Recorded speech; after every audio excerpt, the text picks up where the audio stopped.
Assalamualaikum warahmatullahi wabarakatuh. Perkenalkan, nama saya M. Tommy dengan NIM H00245507 dari Prodi Pendidikan Matematika kelas 2024C dengan dosen pengampu Bu Yuni Lestari SPD MPD. Di sini saya akan membahas tentang hasil review dari artikel atau jurnal yang berjudul tentang pemanfaatan software Photomath dalam pembelajaran matematika. Yang penulisnya itu Tasya Aulia Faisal dan Yufizam. Untuk pembahasan pertama, artikel ini membahas pemanfaatan aplikasi Photomath dalam pembelajaran matematika melalui metode sistematis literatur review.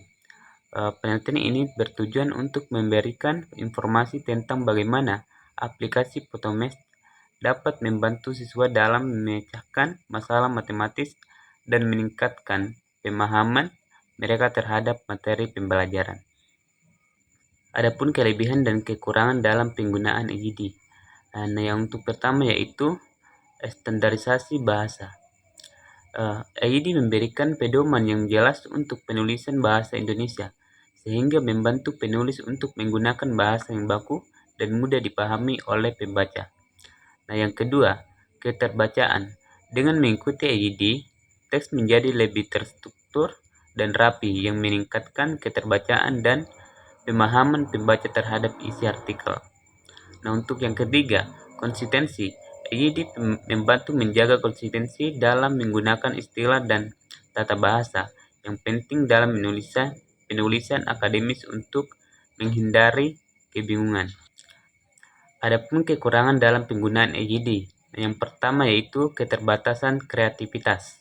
Terkadang mengikuti EID secara ketat dapat membatasi kreativitas penulis dalam mengekspresikan ide-ide mereka, terutama dalam penulisan yang lebih informal atau kreatif. Yang kedua, kesulitan dalam adaptasi. Beberapa penulis, terutama yang baru belajar atau tidak terbiasa dengan EID, mungkin mengalami kesulitan dalam menerapkan aturan-aturan yang ada yang dapat menghambat proses penulisan.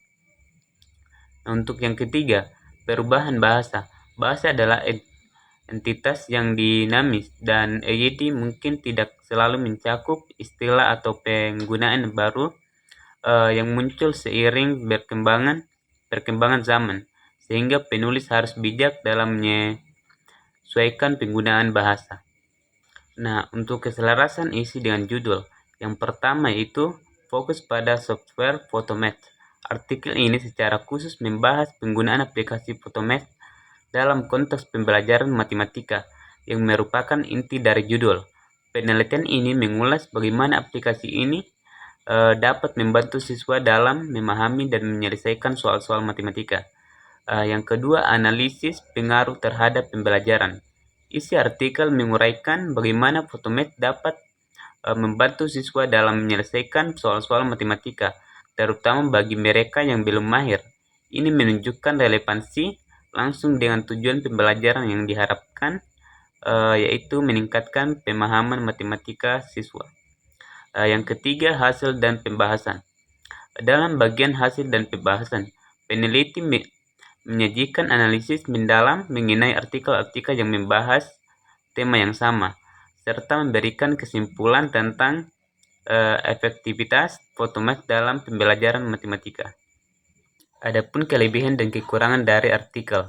Untuk kelebihan yang pertama yaitu pendekatan sistematis, menggunakan metode sistematis literatur review yang memberikan analisis yang terstruktur dan transparan.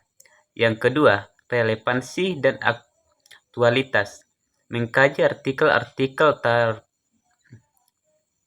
Adapun kelebihan dan kekurangan dari artikel.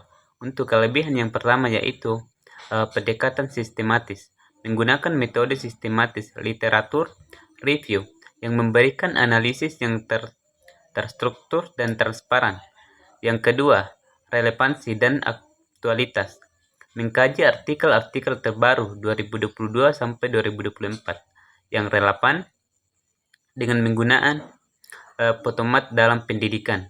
Yang ketiga, fokus pada teknologi pendidikan, menyoroti bagaimana Photomath dapat membantu siswa dalam pembelajaran matematika, terutama bagi yang mengalami kesulitan. Yang keempat, analisis mendalam, menyediakan analisis yang komprehensif terhadap hasil penelitian yang ada, memberikan wawasan yang lebih baik. Kekurangan dari artikel yang pertama yaitu keterbatasan sumber. Hanya menganalisis 7 artikel yang mungkin tidak mencakup seluruh perspektif yang ada tentang penggunaan Photomath. Yang kedua, potensi bias dalam seleksi artikel. Kriteria inklusi yang ketat dapat mengakibatkan pengabaian artikel yang mungkin relevan, tetapi tidak memenuhi semua kriteria. Yang ketiga, kurangnya data empiris langsung. Nah, artikel ini lebih berfokus pada analisis literatur daripada melakukan penelitian lapangan atau studi kasus langsung yang dapat memberikan data empiris lebih kuat. Yang keempat, keterbatasan dalam pembahasan.